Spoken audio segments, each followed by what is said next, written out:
So this is the quandary. First off, these are the formulas that we. This is the formulas that we got last time, right? Okay. It was, it seemed like last year because you missed this class, I think, so much, isn't it? Between classes, it seems like a year between classes, right? But if we've got something moving at some velocity v with a tangential velocity v and a radius r, right? Then we've got that the centripetal acceleration, the acceleration toward the center, that is causing the change in direction, right? So now we've got an acceleration that doesn't speed up the object or slow the object down. It's just simply causing a change in direction. That requires an acceleration, right? Okay. That we've got is that it's v squared over r, or 4 pi squared r over t squared. V is the tangential velocity. T is the time for it to go around once. Okay.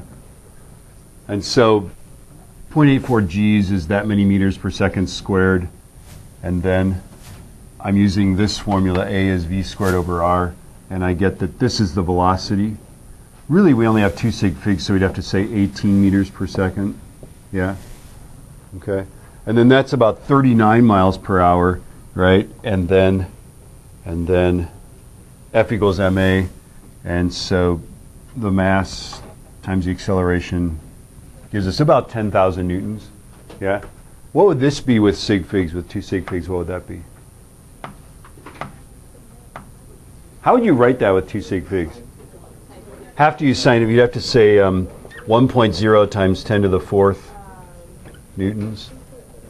Is that right? I think so. Other questions about this?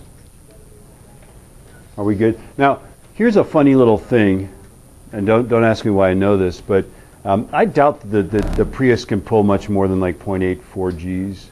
Okay, but I know this: I can go around that corner faster than 39 miles per hour. I know this because like the Prius tells you how fast you're going, like with numbers. And that number, I will not disclose what that number is, but if I make the tires sing, I can go faster than that. Why is that? Either I'm wrong, it's what? It's slanted. Yes, this is called banking, right? Okay, and so the corner is actually, as we look at it, as we're coming around the corner, right, is actually tilted like this. Why is that helpful? We know in our hearts of hearts that it is helpful, but why is that? Is it that there's a force toward the middle now? Yeah? So this surface now pushes perpendicular to it. That's all surfaces do. And that perpendicular force, the reaction force of the road, the normal force, right, has a component toward the middle of the curve, right? So you can actually set up a banked corner such that you don't need any friction with the road.